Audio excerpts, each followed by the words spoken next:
Hey there, we're going to go over some gravitation notes. And through these notes, what we're going to be doing is we're going to analyze the interactions of objects that are not in direct contact with each other. So our objects here are not in direct contact. And an example that we can kind of look at is, let's kind of draw it out here. Let's say here is the Earth, and out here we got the Moon. And so we know there's some kind of interaction between these two, but they're not in direct contact with each other. And this interaction was first kind of discovered or talked about by Isaac Newton. And he explained the motion of the moon by saying that the moon was drawn to the earth. So he knew there was some kind of interaction there. And this is kind of known as like an action at a distance.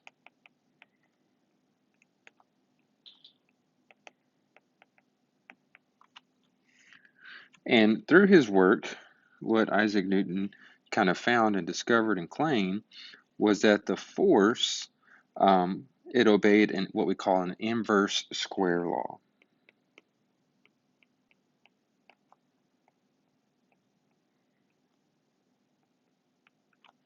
And so what that basically means is that the force between these two is proportional to um, the inverse square of the radius. Okay, so that's the first thing that he kind of discovered of these interactions between the Earth and the Moon is that they obeyed a inverse square law in terms of the radius, the distance between them. And then he also found that the force was proportional to, right here, it was proportional to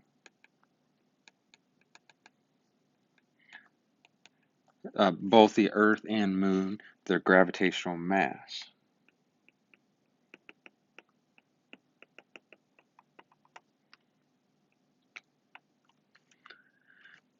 And so what this would look like is he said that the force was proportional to the mass of the Earth times the mass of the Moon. And from this, he kind of put together this relationship and said that the force between these two objects is proportional to the mass of both objects divided by the distance between them squared. But in order for us to kind of have an equation and use some and complete some calculations, we had to have some kind of a constant with this. And so later it was found that the constant here would be what we call the gravitational constant.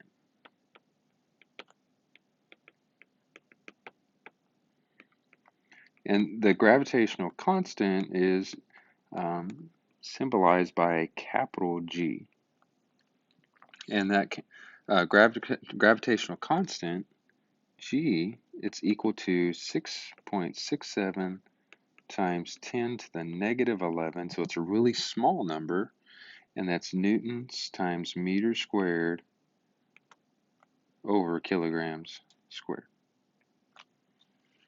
And so now that there's a gravitational constant, we can turn this relationship that we have into an actual equation.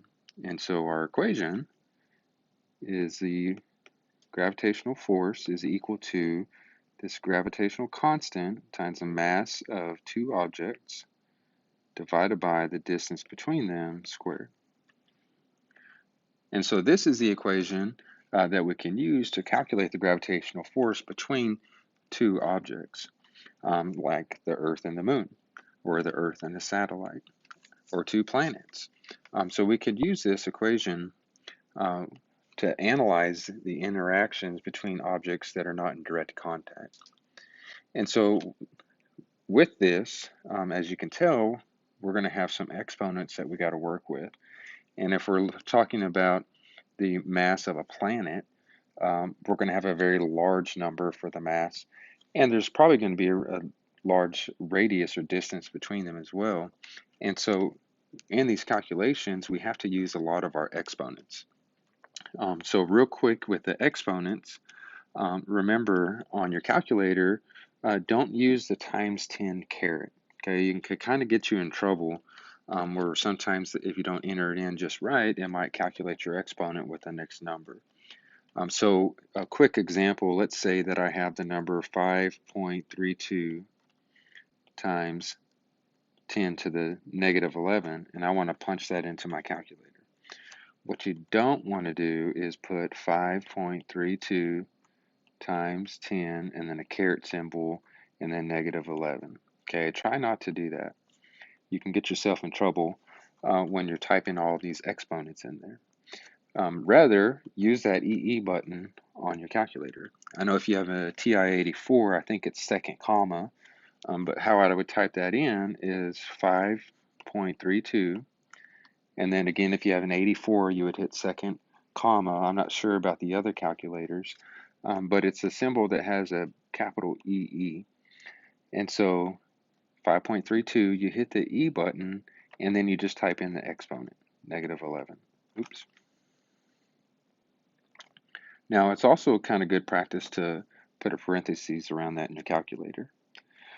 So the EE button on your calculator, that is equivalent to times 10 and the caret symbol. Okay, so one, it's a little bit faster to type it in the calculator, and two, you're not at risk of, accidentally multiplying your exponent by another number. So let's take a practice problem real quick using this new equation. And so this one says we have two satellites. They're separated by 6.2 times 10 to the 15 meters. Each satellite has a mass of 1.4 times 10 to the 3 kilograms. And we want to calculate the gravitational force between those. So you can see we're going to have lots of exponents. So let's kind of draw out what we have. So let's say here's satellite 1, and over here, satellite 2. And they're separated. Now, when it tells us that, that's typically going to be from the center of your object. And so it says that it's 6.2 times 10 to the 15 meters. And then it gives us the mass of each object.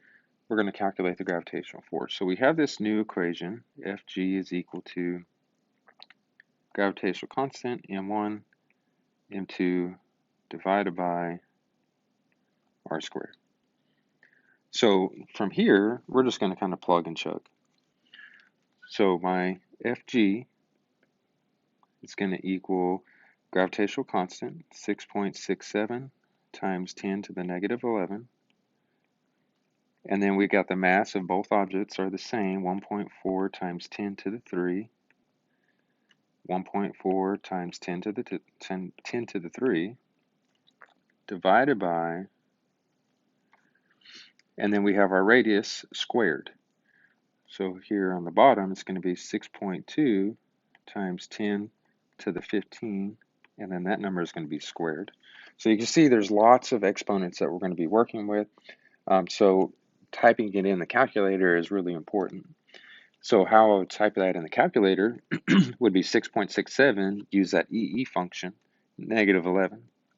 Make sure there's parentheses around it, times, and then another parentheses, 1.4 EE 3. Close that parentheses, and then the same thing.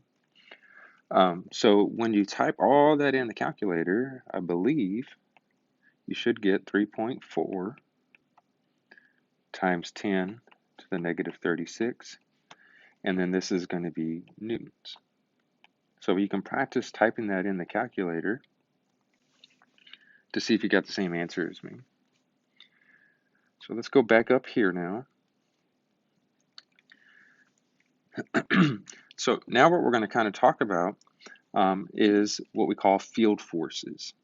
And so a gravitational force, it is considered a field force.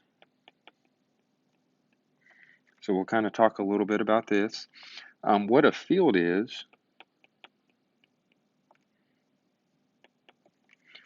it's really just a space surrounding an object that's interacting.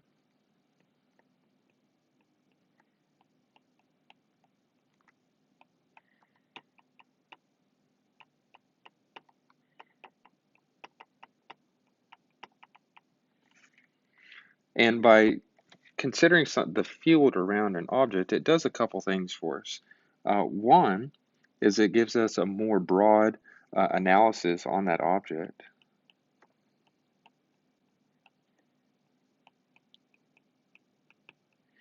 And the other thing that it does is it allows us to analyze the magnitude and direction at any point within the field.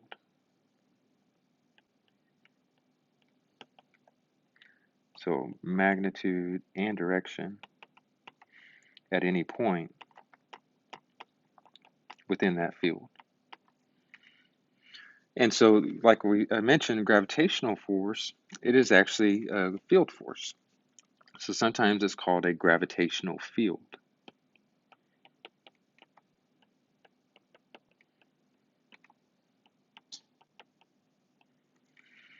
And so this gravitational field, it's caused by gravitational mass.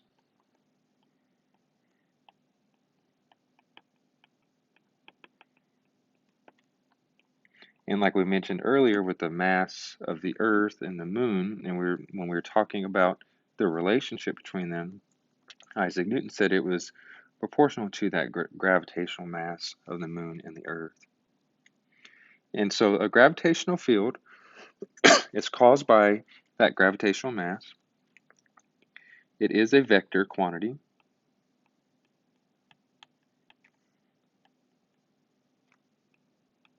meaning that it has,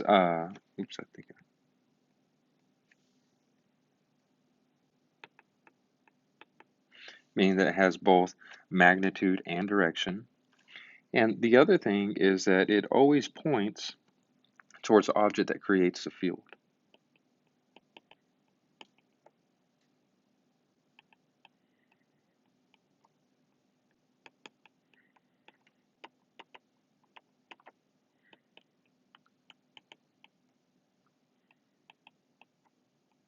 So let's kind of draw what that looks like for the Earth. So we'll, right here, so here's the Earth, and we're going to draw this gravitational field around the Earth. And again, we said it always points towards the object that's creating it. So what that would look like is something like this. Oops.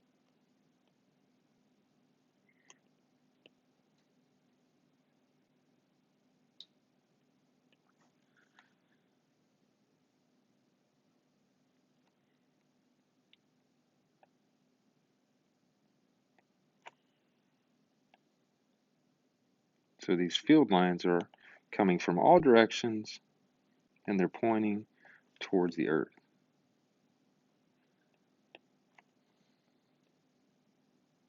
And we said that these are vector quantities, and I'm not that great at drawing, but they're all about the same size.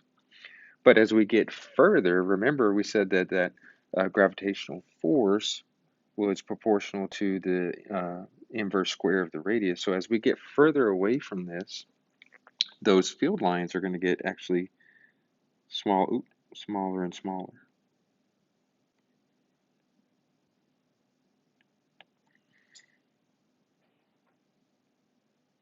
It's kind of hard to draw these little, I'm just going to draw them like this. So further away from it, they get smaller and smaller. So that's kind of what the gravitational field around the Earth would look like. Now we can also do something else, and that is finding the magnitude of the gravitational field. And to do that,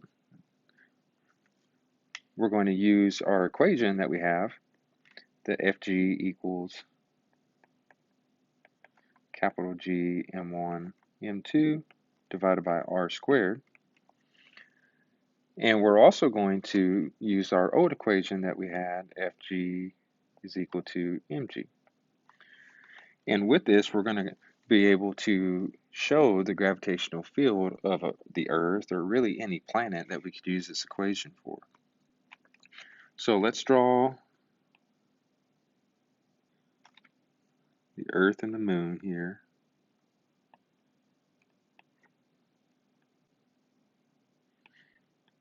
And then we're going to try to find the gravitational field, right, on the Earth using these equations here.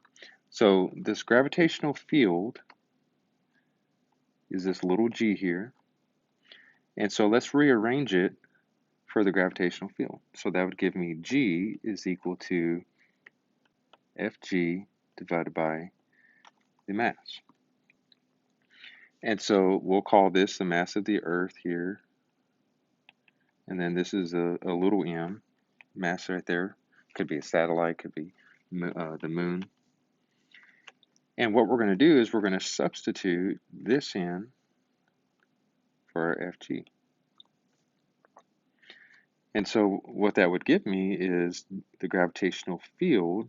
Sometimes you'll see it with a little vector symbol is equal to G m1, m2 over r squared. But then it's all divided by this other mass here, which ends up being the mass of this other object. It could be the moon, could be satellite. And so one of those masses, they cancel out. And the only mass that I'm left with now is the mass of the Earth, or it could be the mass of a planet if I'm trying to find the gravitational field strength around a planet. And so what I'm left with is that gravitational field is equal to the gravitational constant times, in this case, the mass of the Earth divided by r squared. So this is kind of my equation that I use to calculate the gravitational field strength around the Earth or a planet. Now, on the Earth's surface,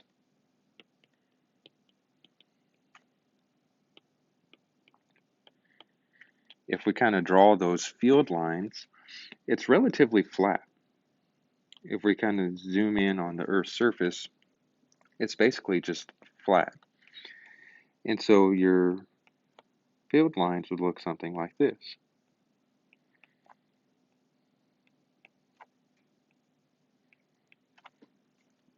And we know from the work that we've done so far this year that that field strength here on the Earth's surface is equal to 9.8 or 10 newtons per kilograms.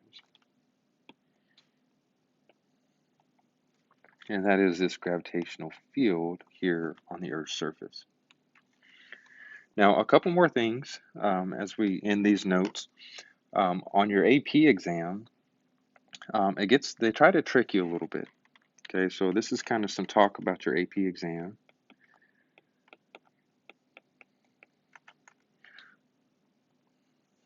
In terms of this gravitational field and these kind of questions. The first thing is they try to have you do what we call a lot of proportional reasoning. And we're going to practice this throughout this unit.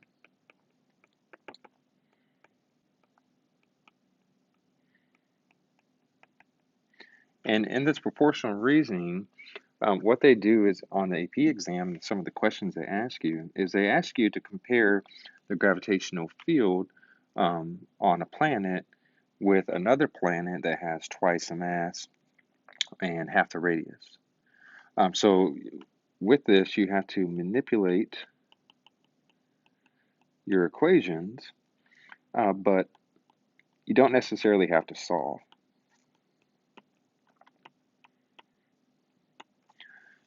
So for example, if we know this is how we find the gravitational field strength, and on the Earth it's equal to 10 newtons per kilogram, and then they said you have another planet that is twice the mass of the Earth and half the radius of the Earth.